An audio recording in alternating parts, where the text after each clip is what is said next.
Atëherë dashur, rikthyem sërish në studio ku do bisedojmë përmes platformave tona online në lidhje me konferencën e 7 shkencore Shqiptarët në Maqedoni, jeta urbane dhe rurale, e cila u mbajt me 25 tetor nga shoqata akademike e shqiptarëve për shkencë dhe art. Dhe për biseduar pikërisht për këtë temë kam në lidhje të drejt për drejt kryetaren e kësaj shoqate, profesorin Hasan Jashari. Përshëndetje profesor, shumë kënaqësi të kem sot në emision. Po si që e informuat ju, ne kemi mbajtur një mbledhje, ashtu të themi një tubim shkencor, i cili ka qenë ndërkombëtar duke marrë parasysh faktin se kemi pasur një numër të madh të punëtorëve shkencor, profesorë universitar nga Maqedonia, nga Shqipëria, nga Kosova, po ashtu kemi pasur edhe nga Lugina e Preshevës, edhe nga diaspora. Ideja ishte që të bëjmë një konferencë shkencore ndërkombëtare për shkak se vendbanimet shqiptare nuk janë hulumtuar asnjëherë. Ne kemi pasur tubime të ndryshme edhe nëpër universitete, edhe andej, edhe kandej, mirëpo kemi folur për shqiptarët, historinë e tyre, arsimin, ekonominë, mirëpo asnjëherë nuk jemi marrë me vendbanimet. Kurse vendbanimet janë krijuar në një moment të rëndësishëm historik që quhet në histori si revolucioni i neolitit, kur njerëzit nuk merreshin me ekonominë mbledhëse të fryteve, të ushqimit nga natyra, por filluan të punojnë tokën edhe të nguliten në një territor. Atëherë pra mund të themi se lindi edhe prona private dhe njerëzit u ngulitën me një vend të cilit vend filluan t'i dalin zot, të mbrojnë. Zaten nga prona private edhe nga vendbanimet, mbrojtja e tyre kanë lindur një numër i madh i konflikteve që e kanë shkruar historinë e njerëzimit. Le të themi, në këtë konferencë të 7 u zgjodh pikërisht kjo temë të diskutohet, në këtë edicion. Po tash sa i përket, mund të përsëritni edhe një herë pyetjen? Po them pse pikërisht u zgjodh kjo temë si temë kryesore e kësaj konferencës së 7 me radhë. Unë thash disa gjëra, por u zgjodh sepse ne kemi një interes të posaçëm, të veçantë pra si studiues, që të merremi me natyrën e vendbanimeve shqiptare. Duke marrë parasysh se vendbanimet shqiptare po transformohen. Ne që jemi të moshës pak më të vjetër i dimë ato vendbanime të cilat kanë qenë për shembull në kohën e kur është punuar toka me krah, ashtu kur janë bajt shtazë shtëpiake në shtëpi, kur njerëzit kanë ecë në këmbë vazhdimisht, kanë punuar pra punë fizike, edhe mbrim sot në një periudhë kur fshatrat e Titovës, të Shkupit, të Gosivaret, gjithandej kanë probleme me parkingun. Pra kjo është një dukuri e re. Pase flasim për atë se vendbanimet shqiptare tash thuajse ne duhet edhe këtë gjë ta shqyrtojmë. Janë të mbitura në religjion.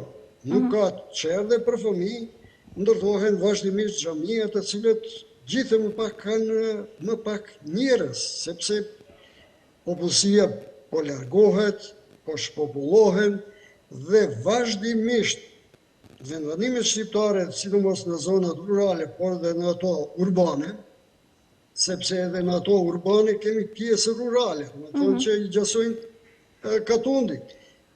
Vazhdimisht pra ndërtojnë mure të larta, ndërtojnë lloj shtëpiash të vogla, andej kandej, dhe ata bëhen pa asnjë kriter estetik. Ne kemi gjithë komunat kanë arkitekt, kanë inxhinier ndërtimi. Mirëpo thuajse ata rrinë vazhdimisht në zyra dhe nuk merren me organizimin, ashtu të themi, me modelimin bashkohor, edhe shkencor, edhe estetik të vendbanimeve shqiptare. E çfarë do duhet bërë, le të themi, më shumë në këtë drejtim? Ideja e kësaj konferencë ishte që nëpërmjet një pikpamje, nëpërmjet një hulumtimi ashtu shkencor, ne nëse gjejmë mjete, do të bëjmë një projekt, ashtu të themi, disa vjeçar, me qëllim që në fund të ndalin rekomandimet e duhura, duke marrë parasysh faktin se në konferencë kanë marrë pjesë dhe pjesë e projektit do të bëhen edhe akademik nga Shqipëria, po ashtu nga Kosova, dhe të nxjerrim disa konkluzione, të bëjmë hulumtime e të shohim çfarë mund të bëjmë në të ardhmen që vendbanimet shqiptare, edhe rurale, edhe ashtu të themi urbane, të jenë një vend i mirëfill për jetesë. Ne flasim për Çajirin e Shkup, mirë po, shohim se ajo është e mbipopulluar, do të thonë. Flasim për Tetovën, ajo është po ashtu një qytet i grumbulluar, do të thonë, i stisur, ashtu të themi. Kurse qytetet bashkëkohore dim si janë, ata janë me rrugë të gjana, me parkingje, me staza për bicikleta, janë me oaza të gjelbërta dhe me hapësinë të gjerë për nanat me fëmijë edhe për fëmijët e vegjël që të kenë mundësi në çdo kënd, në çdo kohë të luajnë edhe të zbaviten. Ne nuk i kemi ato gjëra, sepse i kemi grumbulluar qytetin, por edhe fshatra tash në një hapësinë të vogël. Kjo ka pat kuptimin e vet kur dikur është punuar toka. Toka është mbjellë, mirë po sot nuk punohet toka. Thanë edhe vendbanimet duhet të zgjerohen, të zgjerohen rrugët, të zgjerohen, të krijohen oaza të gjelbërta, të krijohen staza për bicikleta, të bëhen pra një vend ku njerëzit nuk do të ikin prej atje, prej zhurmës, prej ndoqjes, por do të jetojnë ashtu një jetë të qetë, edhe një jetë si që kanë qytetet perëndimore. Dua të di pak më tepër mbi konferencën që u mbajt me 25 tetor, pak më në detaje se kishim mbi 30 studiues të pranishëm, se çfarë më saktësisht u prezantua apo u bisedua, dhe po ashtu kë kishim të ftuar, se di që kishim dhe pjesëtar dhe po ashtu mysafirë nderi, nëse nuk gaboj. Ne tash patëm atje një numër të madh të një interesim të madh. Bile ditëve të fundit ka pat 4-5 profesorë universitarë të cilët i interesoheshin që të vinë. Mirë po ne, për shkak të sallës që kishim produktuar, për shkak të agjendës, dhe me thënë, nuk ishim në gjendje ma t'i pranojmë ata, sepse ngushtohet hapësina për prezentimin e këtyre njerëzve të cilët janë aty, edhe u premtuam atyre se një herë tjetër ne do t'i marrim ata që të marrin pjesë në konferencë. Prezentimet ishin mjaft studioze, pra ishin hulumtime dhe çdo kush nga lëmia e vet jo qas problemi. Nga problemi sociologjik do të thotë norma shoqërore të një vendbanimi, çrregullimi i atyre normave që është bërë tash, pastaj aspekti ekonomik, do të thotë varfëria, pastaj aspekti psikologjik, do të thonë sa ka zhurmë, sa ka stres, pastaj çështjet e përdorimit të gjuhës në veçërisë lokale, që janë problem që qytetarët kanë problem çdo ditë. Pastaj problemet e shkollimit, të arsimimit, problemet e shëndetësisë. Ne dim se vendbanimet tonë kanë edhe shoqëria jonë në Maqedoni, përgjithsisht në Ballkan, ka një mbrojtje shëndetësore të dobët, ka një arsim me kualitet të ulët. Ne dim te si pisat, Maqedonia, Kosova, Shqipëria, Serbia janë të fundit në listën e shteteve të botës. Ajo vjen prej një numër të madh të faktorëve, të cilët shkenca nuk duhet që t'i neglizhohet.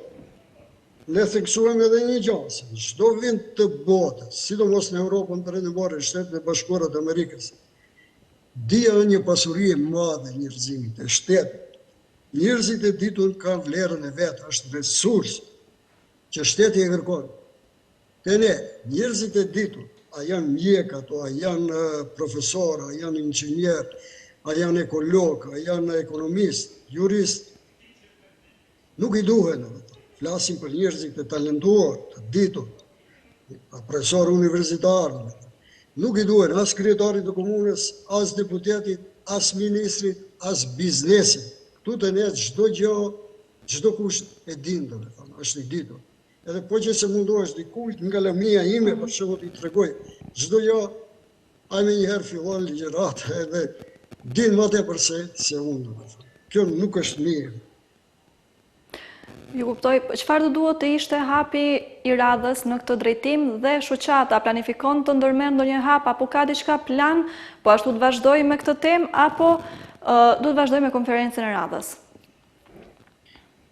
Por unë njëherë ju falenderoj juve që në dhatë mundësi këtu, sepse kemi edhe mediumet të cilët dikush I ka porosit që të ignoron, u qofë nderë aty në mediumet shqiptare, se për mediumet Maqedone e dima, mirë po ju falenderoj juve, dhe më thonë sinqerisht,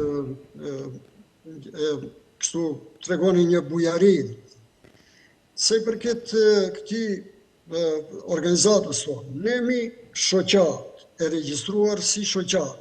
Mirë po, opinioni publik duhet I tregojmë se ne prej fillimit ato që kemi qenë themelues, në fillim, tash do t'i bëjmë 4 vite, do t'him për vitin e 5. Ka qenë ideja që të funksionojmë si akademi e shkencave dhe arteve shqiptare të Maqedonisë. Dhe ashtu funksionojmë. Neve mund në qunë çdo kush shoqat, mund në qunë si në quajti BDI-ja që e Akademia e Mahallës, kurse ata ne përsëri më në qendër e kemi zyrën të tof, ata e kanë me një mahallë që, po ta lëmë këtë, por ne funksionojmë me të gjithë sektorët, me të gjithë njerëzit, funksionojmë si një akademi e veçantë. Pse do të thotë dikush? Sepse Akademia Maqedonase e Shkencave në ka injoruar në mënyrë të egar. Unë kam konkurua që 2 herë, nuk mund që të him brenda të I dorëzoj materiale, të I dorëzoj libra. Në ndalin të dera që. Mos flasim për gjëra tjera, a I kemi meritu, as I kemi meritu. E di njerëzit, edhe që në brenda, edhe jashtë. Neve, nuk vujmë prej asaj të bëjmë akademik. Neve akademik në bëjmë veprat tona, në bëjmë puna jo, në bëjmë dija jo. Por, ne punojmë disa projekte dhe ki është një projekt një. Po që se gjejmë financa, se ne 3 vite imi finansuar vetë, e tash në finanson qirane, telefonat, ndaj pak për udhëtime, komunet e tovës, si e vetme që ka në finansu deri tash, ne do të zhvillojmë një projekt të mirëfillt me hulumtim shkencor në teren, të mbledhim material faktografik, të seleksionojmë, të bëjmë pra përpunimin, interpretimin faktografik të ati materiale dhe në fund pra të japim sugjerimet, ashtu të themi, për zhvillimin e bashkësisë në të ardhmen, e vendbanimeve shqiptare në Maqedoni. Amerikanët kanë një plan që e quajnë Community Planning, planifikimi I bashkësive, që bëjnë 20 vjetë për para. Ata prej tash, nësë është 2025, ato bëjnë një plan për zhvillimin, ja të marim bumin këto normal I qyteta që si do zhvillohet në vitin, deri në vitin, cilët nevoje ka të paplotësuara, deri në duhet të punojmë të I plotësoj deri në vitin 2020. Edhe Çajirit I duhet një plan I tillë, edhe Kosivarit, edhe Tovës, edhe Struget, edhe çdo vendbanimi. Ne duhem këtë ta bëjmë. Profesor, unë ju uroj shumë suksese në rrugtimin e shoqatës dhe çdo plani që keni për zhvillimin tutje dhe ju falenderoj shumë që keni gjetë sot kohë dhe mundësi të jeni me ne, vërtet kënaqësi që ju kisha në emision. Ishte kënaqësia ime që të jem pjesë e programit tuaj. Faleminderit. E dashur të dashur, erdhi koha t'ju përshëndes unë edhe për sot, duke ju uruar një pasdite dhe ditë sa më të këndshme, ne rishihemi sërish të premte në të njëjtën orë. Mirëmbëjtje.